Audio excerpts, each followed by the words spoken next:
부동산 교육은 랜드프로. 안녕하세요. 랜드프로 아나운서 MC 연호진입니다. 여러분 어떻게 자산 관리는 잘 하고 계신가요? 오늘은 당신의 은퇴자금 얼마가 필요할까요? 라는 주제로 얘기 나눠보도록 할 텐데요. 평생자산관리연구소의 유평창 소장님 모시겠습니다. 소장님 안녕하세요. 네, 반갑습니다. 교수님, 40대 이상의 성인 남녀분들이라면 누구나 궁금하실 만한 내용인데요. 은퇴자금 얼마나 필요할까요? 네, 참 많이 듣는 질문입니다. 근데 그런 부분은 저는 이렇게 봅니다. 재테크를 많이 얘기하시는데 재테크 이전에 소비테크를 먼저 해야 되거든요. 말씀처럼 얼마가 필요한지가 나와야지만 얼마가 모아야 될지가 나오는 건데 경우에 따라서 이럴 수 있습니다. 맞벌이, 외벌이 또는 뭐 공무원 또는 일반 직장인, 자영업자 다 틀립니다. 천차만별입니다.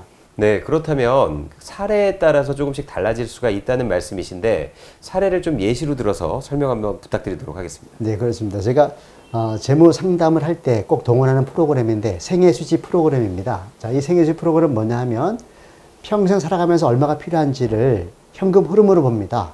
재산이 아무리 많아도 현금화되지 않으면 못 쓰는 것처럼. 그래서 이 프로그램은 저명한 은퇴 전문가와 프로그래머 저하고 같이 해서 만든 프로그램입니다. 생애수지 프로그램. 맞습니다. 네, 그럼 사례에 따른 소개 한번 부탁드리겠습니다. 네, 지금은 40대 맞벌이 부부 사례를 가지고 왔습니다. 자, 이 케이스에서 보면은 일단 물가 상승률을 2%로 잡았습니다. 그리고 이자율은 지금 한국은행에서 1.5% 아니겠습니까? 이렇게 잡아놨고요. 그리고 아이들 결혼 자금은 아들은 1억, 딸은 5천만 원 정도를 본인이 설정해 놨습니다. 교육 자금은 초등학교 1개 학년 동안의 사교육비 포함해서 500만 원씩, 그래서 6개 학년 동안에 3천만 원 들어가는 걸로 이런 형태로 본인이 이제 이렇게 요구를 해서 입력해 놨고요. 자, 보겠습니다. 자, 김장수 씨, 김이상미 씨. 자, 이 분들이 직업이 본인은 공기업 다니고 아내는 중소기업에 다닙니다. 그리고 아이가 남자 아이 9살짜리가 하나 있고요. 둘째는 아직 계획이 없다 하더라고요. 자, 연봉을 따져보니까 세금을 공제하고 받는 연간 금액이 본인이 6천만 원, 아내가 3,500만 원 그렇습니다. 직종에 따라 조금씩 차이는 있겠지만 결코 적은 금액은 아니라는 생각이 듭니다. 맞습니다. 그러다 보니까 이분들이 본인들이 중산층 이상 그런 소득을 갖고 있다 보니까 씀씀이도 좀 큰 것 같습니다. 자, 필요자금 보겠습니다. 자, 이분은요, 한 달 생활비를 기본 생활비, 뭐 순수 생활비라고 하죠. 300만 원을 쓰겠다고 합니다. 교육비는 이 아이가 대학 갈 때까지 남들의 2배를 쓰겠다라고 해갖고 결혼 자금은 32살 때 남들만큼 해주겠다 이렇게 잡아놨고요. 자, 해외여행부터 해서 자동차 교체 비용까지 이 정도의 여가 자금이 나왔습니다. 협의한 결과. 자, 해외여행은요, 지금부터 75세까지 다리에 힘이 있을 때까지 매년 1,000만 원씩 쓰겠다는 겁니다. 아, 그럼 1년에 한 번 이상은 가겠다는 말씀이신 그렇죠. 것 같은데. 물론 뭐 유럽 쪽 가면 한 번에 끝날 수 있지만 네. 국내 여행은 좀 더 나이 들어서 80세까지 500만 원 예산으로 가겠다는 겁니다. 매년. 네. 경조사비는 뭐 애경사 했을 때 우리가 축의금이나 부의금 하지 않습니까? 그 부분은 300만 원 정도를 연간 쓰겠다라고 설정을 해놨습니다. 자, 부모님은 지금 나이가 많지 않으시지만 일을 안 하시니까 용돈 드려야 돼요. 그래서 한 달에 40여만 원씩 해서 연간 500만 원 정도를 드리겠다라는 겁니다.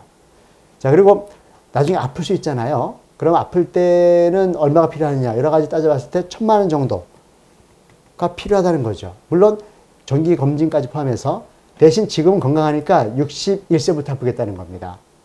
이왕이면 퇴직하고 네. 현역일 때는 아프지 않겠다 이런 뜻이고요. 물론 안 아프면 좋겠지만 세금은 자동차세라든가 뭐 건강보험료 등등등 다 종합해보면 연간 한 500만 원 정도는 있어야겠다는 얘기죠.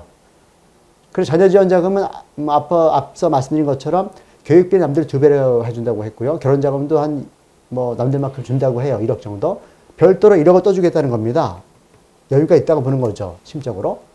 그리고 자동차 교체 비용은 지금 신차 가격으로 4천만 원 정도 되는 거예요. 이것을 10년마다 갱신한다고 봤을 때 매년 400만 원씩이 필요하다. 이렇게 지금 준비가 됐습니다. 사례자분의 소비 패턴을 저희가 한번 좀 살펴봤는데 본인의 희망한 대로 과연 그 결과가 어떻게 나올지가 굉장히 궁금합니다. 저도 이런 경우가 많이 있거든요. 그러면 이런 분들이 한 번 더 시뮬레이션 안 해보고 이렇게 꿈만 커서 소비 성향이 좀 높은 경우가 많이 있습니다. 그러면 준비된 자금을 보겠습니다. 얼마를 준비했는지. 앞서 말씀드린 것처럼 6천만 원, 3천만 원 각각에서 9,500만 원의 연봉은 있습니다. 물론 모아놓은 거는 별로 없습니다. 자, 동산 볼게요. 즉 가전제품이라든가 자동차 이런 것들을 합쳐서 5천만 원 정도의 시가가 되고요. 예금을 모아놓은 게 딱 2천만 원 있습니다. 2천만 원. 예금이 2천만 원. 못 모았죠. 네. 주식이나 펀드는 안 합니다. 이거는. 그리고 주택이 4억 5천짜리가 하나 있습니다. 규모가 좀 있죠. 네. 대한민국의 주택의 평균 가격은요.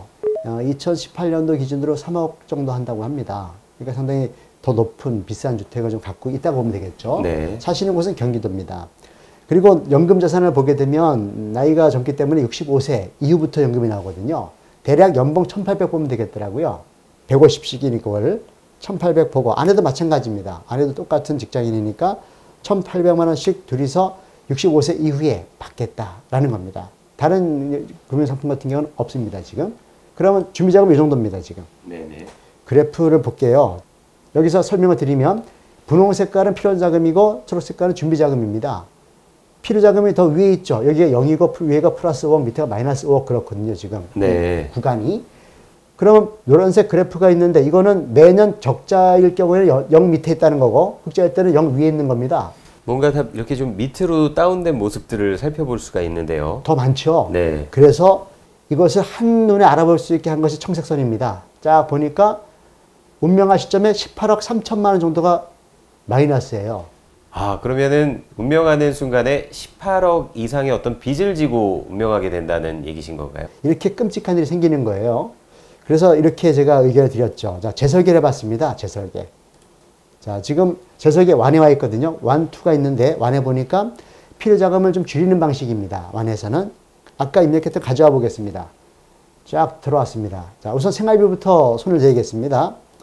생활비를 70%만 쓰는 걸로 의견 드렸습니다. 이렇게 해서는 지금 파산이니까 해외여행은 가긴 가되 5년에 한 번씩 가자. 그래서 5년에 한 번씩. 자주 가지 말고 5년에 한 번씩 가자고 말씀드렸고. 해외여행을 1년에 한 번씩 하던 걸 5년에 한 번으로. 그렇습니다. 네, 5분의 1로 줄이는 거네요. 대신 국내 여행을 못 줄이겠다 하더라고요. 국내 여행을 계속 가야겠다. 네. 그리고 경조사비도 못 줄입니다. 사회적인 그런 품앗이기 때문에. 부모님 용돈 줄이기 어렵죠. 그렇죠. 부모님 용돈은 줄이면 안 되죠. 맞습니다. 네. 그러다 보니까 이분이 생각한 것이 아픈 시점이 61세부터인 것을 좀 미루겠다. 몸 관리해가지고. 그래서 71세부터 아픈 걸로 이렇게 시뮬레이션 뽑았습니다. 71세부터 아픈 걸로. 참 그게 아픈 게 내 마음대로 되면 좋을 텐데요. 그렇습니다. 그리고 세금도 어쩔 수 없고요. 전해지원 자금은 대신 반토막 냈습니다. 5천만 원밖에 해주지 않겠다. 이렇게 했죠. 자동차도요. 이제는 준중형이나 소형차를 바꾸겠다. 그래서 절반, 200만 원을 줄였습니다. 많이 줄였죠? 자, 이렇게 되면은 꽤 많이 지금 손을 봤는데요. 네. 얼마만큼 그 빚이 좀 줄었을지가 굉장히 궁금합니다. 저도 궁금합니다. 보겠습니다. 한번. 짠! 이렇게 나옵니다. 결국도 보면은 4억 정도. 4억 정도입니다. 저희가 처음 해봤던 게 18억 4천 정도였던 그렇습니다. 것 같은데 네, 네. 4억이면 거의 한 14억 이상이 줄었다는 얘기네요. 그렇습니다. 뭐 대단히 많이 줄인 거죠. 근데 여전히 마이너스 아닙니까? 이거를 극복해 보겠습니다. 그럼 우리가 지금 손댄 부분이 필요자금을 줄였는데 더 줄일 수 없다고 보겠습니다. 그러면 돈을 벌어야 되죠. 아니면 현금화 시키거나.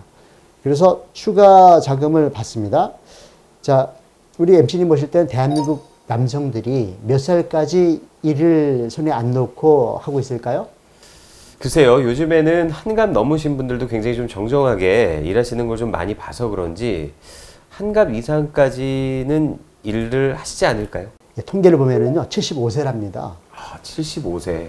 퇴직은 50대 초중반에 하지만 끝까지 일을 하죠. 심지어 폐지를 줍는 분도 있고. 그러다 보니까 75세까지 일한다는 거예요. 그래서 이 사례자도 마찬가지입니다. 61세 퇴직하면 75세까지 일해보자. 오케이 했습니다. 그래서 얼마를 벌 거냐 했더니 한 달에 100만 원 정도 벌 수 있겠다. 그래서 연간 1,000원, 200만 원 정도를 모으겠다는 겁니다.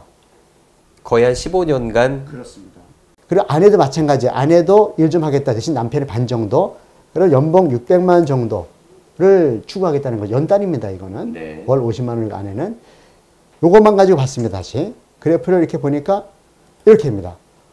플러스네, 플러스. 1억 5천 남깁니다. 운명한 시점에서 1억 5천 남겨요.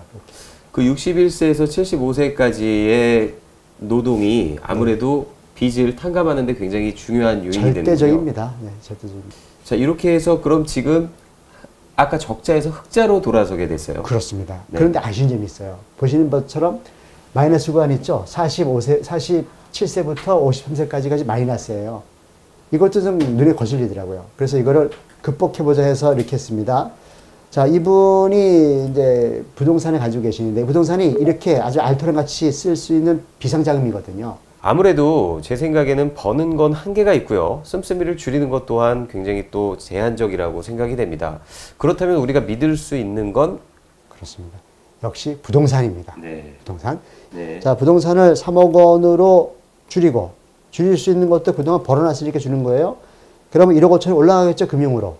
즉 현금으로 올라갑니다. 그럼 1억 7천이 되겠죠, 금융이. 자, 이렇게 되면은 아까 우리가 봤던 마이너스 구간이 있었습니다. 47세부터 50세까지 어떻게 돌아보겠습니다. 이렇게 완벽하게 플러스 썸으로 올라갑니다. 이렇게 적자 구간이 아예 없네요. 전혀 없습니다. 네. 이렇게 해서 해피엔딩으로 끝나게 한 케이스가 있었습니다. 네, 오늘은 자산 관리에 대해 함께 알아보셨는데요. 어떻게 좀 와 닿으셨나요?